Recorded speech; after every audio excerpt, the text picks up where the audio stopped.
Donc aujourd'hui, nous allons parler des 3 secrets pour une relation durable et harmonieuse. Bonjour à toutes et à tous. J'espère que vous allez tous très bien. Si vous ne me connaissez pas encore, je suis Bénédicte Anne, votre love coach, conférencière depuis 2004, experte en amour et en relations homme-femme. Je suis là pour vous enseigner l'art de la séduction et attirer à vous des partenaires qui vous aiment tels que vous êtes et surtout des partenaires qui vous respectent. Et si ça n'est pas déjà fait, je vous invite tout de suite à vous abonner à ma chaîne en cliquant sur le bouton rouge juste ci-dessous, puisque je publie 2 nouvelles vidéos par semaine de contenu pour vous apprendre à être des femmes inspirantes, des femmes inspirées qui ont confiance en elles, qui savent se positionner, qui grâce aux conseils de leur coach vont apprendre les nouvelles règles du jeu amoureux de manière à réussir leur relation. Également, si ça n'est pas déjà fait, je vous invite à télécharger votre formation offerte, attirer une âme sœur et la garder près de soi. Et je vous invite vraiment à la découvrir parce que c'est un contenu qui est puissant, qui va vraiment vous aider à comprendre pourquoi vous avez jusque-lors commis des erreurs de casting, pourquoi les hommes ne se sont pas engagés avec vous. Et si cette thématique vous inspire, si vous vous sentez concerné, vous n'avez qu'à cliquer sur le lien en description et à la fin de cette formation, vous ne verrez plus vos amours passer de la même manière et vous serez bien plus à même d'attirer la bonne personne. On est bien d'accord que la plupart des gens qui sont ici cherchent l'amour. Oui, dit Mélanie. Oui, dit Martine. Oui. Oui, dit Clara, c'est bon. Oui, oui, oui. Bon, ça va, tout le monde cherche l'amour. Oui, dit Nathalie. Je recherche. Activement. Maya aussi, c'est clair. Célibataire et nombre d'échecs, dit Julie. Quelle est pour vous la définition d'une relation durable et harmonieuse? Parce que finalement, c'est un concept un peu global, qu'on entend partout, c'est même la tarte à la crème des love coachs en amour. Pour une relation durable, on a bien compris que ça durait, que c'était pas juste 3 mois, ou monsieur disparaît au bout de 6 mois, ou madame revient avec son ex. Donc, est-ce que quelqu'un a une définition d'une relation durable et harmonieuse? Durable, c'est facile, mais harmonieuse. Qu'est-ce que c'est qu'une relation harmonieuse pour vous? Après, je vous donnerai mes critères. Complicité.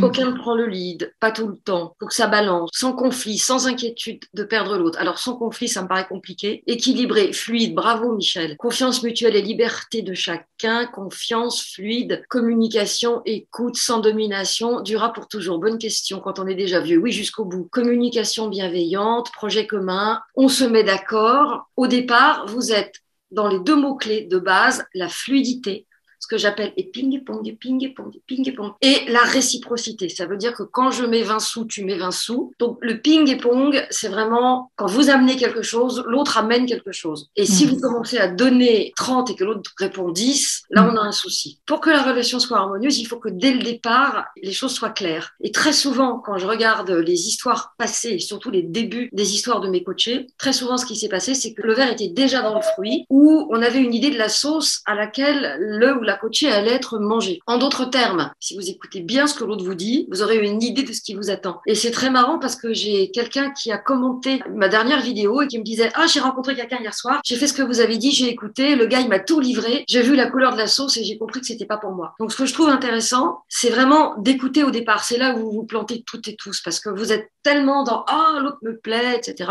que vous avez tendance à ne pas voir les choses qui dérangent ou à laisser de côté les endroits où il y a quelque chose qui accroche. Donc la fluidité, la réciprocité, c'est la base. J'ai entendu beaucoup d'histoires de rapports de force.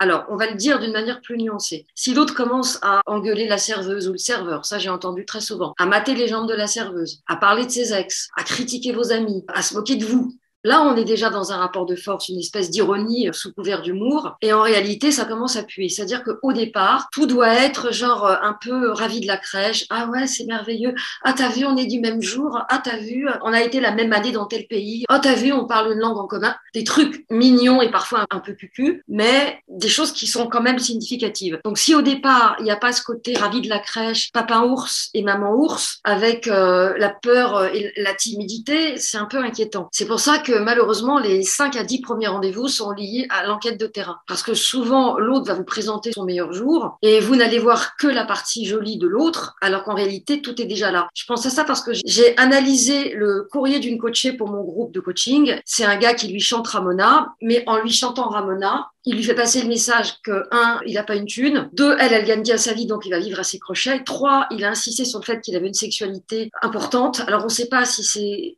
des fantasmes ou si c'est juste que c'est 5 fois par jour. Il y a des hommes de son âge qui éjaculent 5 fois par jour et qui sont tout à fait capables. Donc, il est en train de faire passer ça. et il lui balance des mots doux, etc., un peu trop doux pour la fin d'un premier rendez-vous. Et donc, moi, je sens déjà la manipulation. Je sens déjà que le gars, il fait tout bien ce que la fille a envie d'entendre, mais derrière, c'est pas si clair. Et quand on compare les émois des hommes à l'égard des femmes quand ils commencent à ouvrir leur cœur, je vois bien que le moment où ils envoient le message doux, le moment où ils commencent à s'ouvrir est hyper important. Si c'est trop tôt, ça pue parce qu'il y a quelque chose à cacher. Et si c'est trop tard, ça pue aussi parce qu'il y a une relation de distance qui se met en place. Donc, la définition d'une relation durable et harmonieuse, c'est vraiment être dans une fluidité, une réciprocité au tout début. Si au début, c'est pas le nirvana et puis le feu d'artifice, ça pue, ça pose problème. J'ai eu un grand plaisir à vous partager quelques-unes de mes connaissances. Et n'oubliez pas de vous abonner à ma chaîne et de liker cette vidéo si elle vous a plu, de la partager si vous pensez qu'elle peut intéresser des personnes de votre environnement. Et à bientôt pour une nouvelle vidéo ou un nouvel audio, chaque mardi et chaque vendredi.